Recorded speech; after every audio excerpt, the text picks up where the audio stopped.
Saudações, salute a tutti! Vamos falar então esse vídeo sobre literatura e religião, né? Vamos falar então de aspectos literários, não muito literários, porque já tem um canal em que eu faço leitura e crítica literária, e mais religião, porque aqui é um canal em que eu dedico a falar de assuntos religiosos, né? Sociologia da religião, filosofia e religião.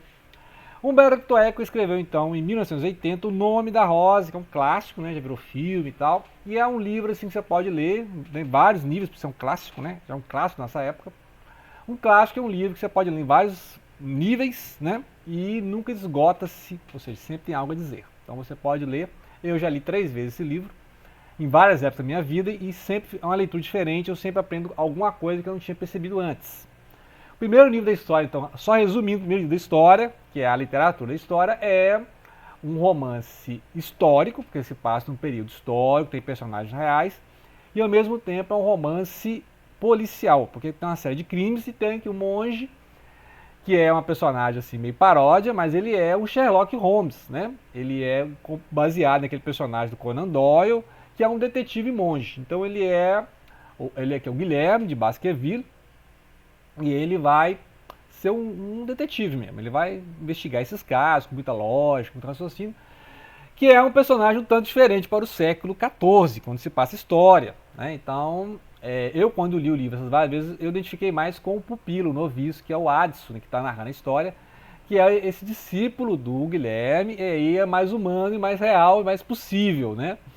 É o personagem aqui do Guilherme de Baskerville é um tanto quanto exagerado, assim como o antagonista da história, né, um dos antagonistas da história, que é o Inquisitor, que é o Bernardo Gui, que realmente existiu, só que aqui Humberto Eco pesou a mão, né, o ser aqui é muito malévolo, né, muito, né, um torturador e tal.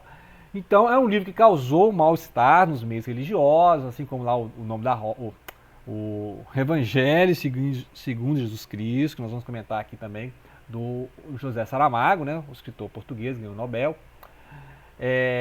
Então são livros assim que vão falar de religião e ambos os autores, tanto Humberto Eco como Saramago, são declaradamente ateus, então você vai ver que eles vão aproveitar falar mal da religião e falar da fé. Bem, em alguns momentos eu entendi muito bem a crítica que eles fazem à religião, mas aqui eu vou defender a fé, né? Então é um canal que fala de fé, de espiritualidade, então eu vou defender a fé e vou contar realmente algumas coisas que realmente são históricas, né? E de como esse livro você pode ler, né? Não vai falar assim, ó, perdi a fé por causa desse livro, porque esse livro é basicamente uma crítica à religião, aos sistemas religiosos, né? Então nós vamos abordar esses aspectos religiosos, históricos, né? Estou fazendo só um resumo até agora, nesses 3 minutos, o resumo da literatura, né? Então vai ter um monge detetive, que é um ex-inquisitor, né? O Guilherme, que é ele é um franciscano, né? E ele vai investigar, e aí cada dia vai morrer um monge e ele tem que descobrir isso antes da Inquisição agir, né? Que é o Bernardo Gui, que é o vilão da história. E tem um outro vilão, né? Não vou dar spoiler, porque vai ver que nem o livro, né? A parte literária do livro, então não vou dar spoiler, porque quem que é o outro vilão da história, né? Bem, o que acontece é que nós estamos aqui no século XIV, 1300 e pouco, né? E depois de quê? Das cruzadas, né? Época da Inquisição, já teve o aparecimento de um grande personagem, né, histórico e religioso, que é o Francisco de Assis. Então já tem os franciscanos, tem os dominicanos, né, que é uma ordem formada pelo São Domingos, espanhol.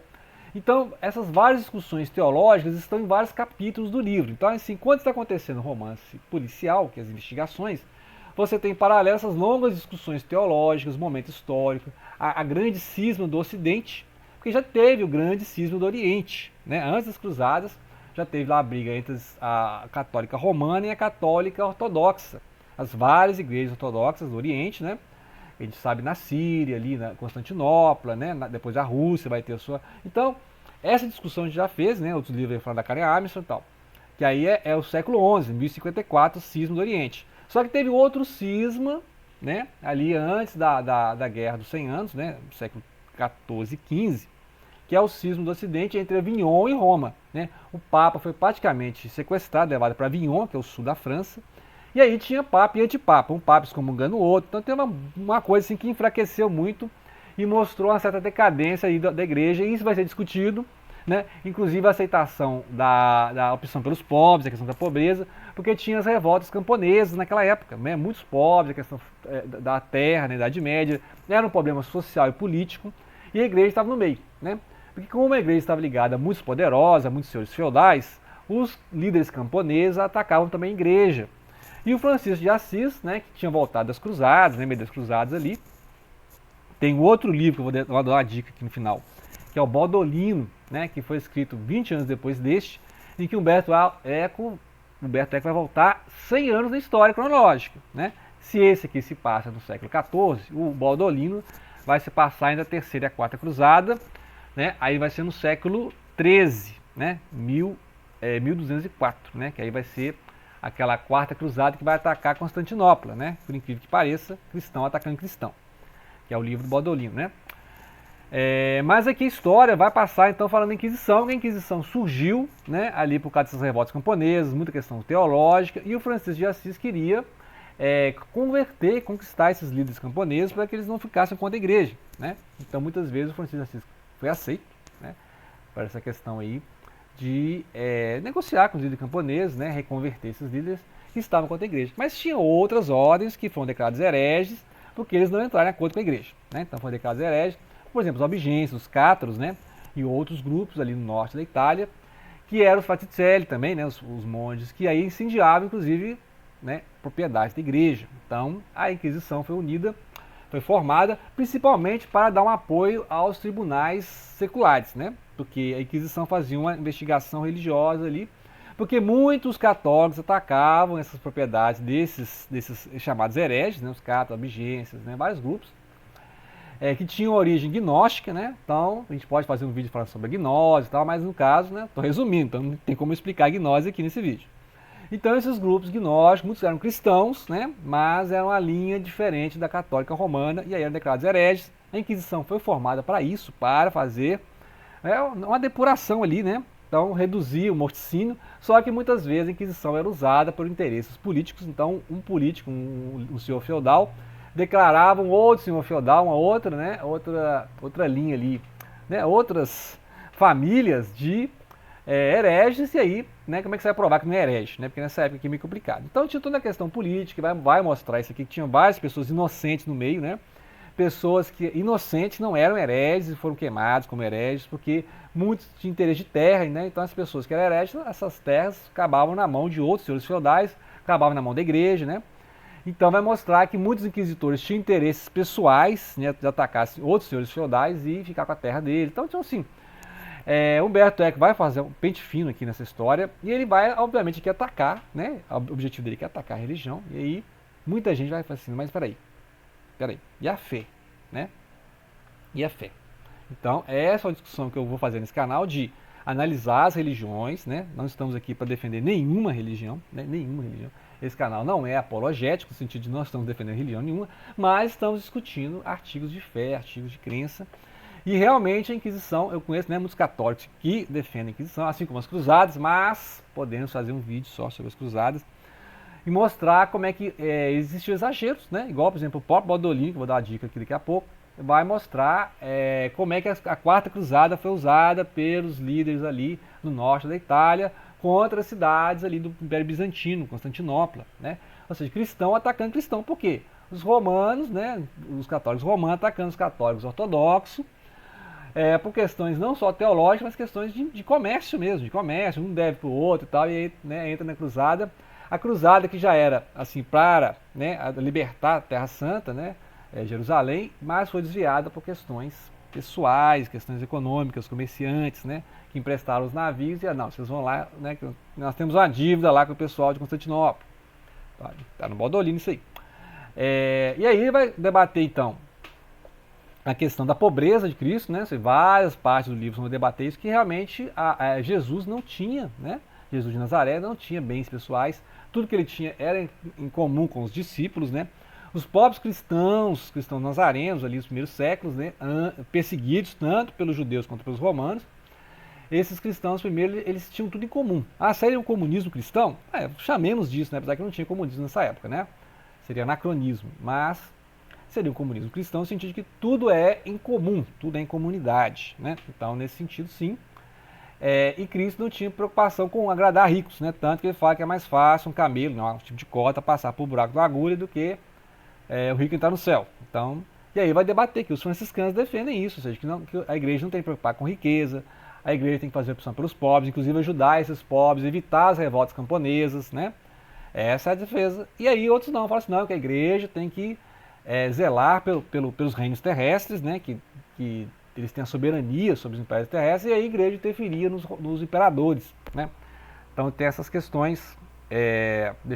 Vamos lá continuar, né? A voz meio falhando, mas vamos continuar. Então, esses são os debates do Humberto Eco, a questão também da pobreza, né? Então, a pobreza, a opção pelos pobres, preocupar com a soberania, preocupar com os imperadores. Problema que já tem ali no Baudolino, que é os imperadores, os príncipes alemães contra o poder papal, né? Então, esses são os debates. Tem vários personagens aqui, tem o Albertino de Casale, que é um franciscano, vai defender a questão então da opção pelos pobres, né? E outro detalhe que tem também é a cópia de manuscritos antigos, né? É um dos temas do livro, que é a questão da biblioteca, né? Tinha uma grande biblioteca nesse mosteiro, e essa biblioteca era assim meio fechada, né? Não é qualquer um que tinha acesso. Não era qualquer um que tinha acesso à biblioteca, então era difícil copiar livros. Então esses monges dedicavam muito tempo da sua vida, até a sua visão, né? Monges ficavam literalmente cegos, fazendo cópia desses livros que eram exigidos, né? Muitos eram escondidos nessas bibliotecas, porque é difícil ter acesso à Bíblia, né? O ofício, né? A liturgia era feita em latim, poucas pessoas tinham acesso à língua. E aí depois nessa época surgiu o interesse de fazer as traduções, né? Para os idiomas. Então, por exemplo, nessa época já tinha o Dante Alighieri, né? A Divina Comédia, século XIV. E aí já foi se fortalecendo ali o florentino, né? Que deu origem ao italiano padrão. A tradução, então, foi feita. E depois, lá no século XVI, com Lutero, né? E aí vai ter a tradução para o alemão. Então vai começar a tradução a língua do King James, né? A tradução do King James e tal, lá na Grã-Bretanha. Então esse debate válido, né? Ou seja, quem tinha acesso à Bíblia, né? Então tem várias discussões sobre isso aí. Quem tinha acesso à Bíblia não era qualquer um que tinha acesso à Bíblia e aos livros, né? Então era uma coisa fechada entre o clero, né? Então é uma questão que você pode debater se era interesse da Igreja Católica de divulgar a Bíblia, né? Então tem toda essa discussão se tinha interesse, né? Então vamos lá, outra dica então do Humberto Eco, voltando 100 anos na história, né? E aí ele vai contar aqui da Terceira e Quarta Cruzada. Então é bom ler sobre as cruzadas, e ele vai contar aqui a questão do imperador, o Frederico Barba-Ruiva, né, o Barbarossa, e a questão dos príncipes alemães contra, né, o poder papal, né, antes da questão lá da Avignon, etc. Né. E aqui, nessa mesma época que está acontecendo essa história, estava surgindo o Francisco de Assis. Francisco de Assis que voltou dessas cruzadas, né, são 9 cruzadas, se não me engano, e aí ele vai voltar e vai defender a questão dos pobres, né? E vai questão de arrependimento também, né? Imagina, a cristandade estava ali atacando não só os árabes, mas os judeus também. Os judeus sofreram muito, né? E aqui nesse livro vai discutir muito a questão das heresias. Está aqui no Humberto Eco, né? Vários livros do Humberto Eco vão falar de heresias, que geralmente essas heresias são cristológicas, né? Ou seja, quem é Cristo, né? Então, tanto aqui no Baudolino quanto aqui no nome da Rosa vão surgir vários heréticos. O que são heréticos? São aqueles que vão sair da ortodoxia. A ortodoxia é os dogmas, principalmente o dogma da Trindade, né? A ideia de Jesus Deus e humano ao mesmo tempo. Enquanto que aqui vai ter as várias discussões teológicas entre os ortodoxos, né? Que vai falar dos bizantinos, né? Nós estamos no Oriente aqui, pelos bizantinos. Essas diferenças cristológicas, né? Cristo era mais humano ou é mais divino. Aqueles que defendem que Cristo era humano. Bionitas, por exemplo, falam que Cristo é humano e que a parte divinal seria a unção do Espírito, né? Mas não é a encarnação divina. E tem aqueles que já tem o extremo oposto, que são os gnósticos, em que Cristo não é humano, não tem corpo, mas ele é divino, né? Então o corpo seria uma ilusão, né? Então tem essas várias discussões que são interessantes de entender o que são os conceitos de heresias. Heresias são leituras diferentes, são diferenças, né? Divisões da própria leitura do cristianismo, né? Os dogmas do cristianismo. Por exemplo, vários concílios foram necessários para estabelecer as pessoas da Trindade, né? A pessoa do Espírito Santo, etc. Então a gente pode discutir isso aí. Os concílios, né? O que são os concílios da igreja? E muitos concílios não são aceitos pelos ortodoxos, né? Aí é outra discussão. As diferenças das igrejas ortodoxas para a igreja romana, né? Então fica a dica, né, para quem quer conhecer história, religião. E o importante é não misturar religião e fé. Então, a gente pode fazer uma crítica às religiões, mas esse canal não visa fazer crítica à fé, né? Ou seja, mostrar que não depende de você, minha religião está certa, não, né? Esse canal não é para defender religião, mas defender a fé acima de tudo, ok? Então, grato pela atenção, não deixem de compartilhar.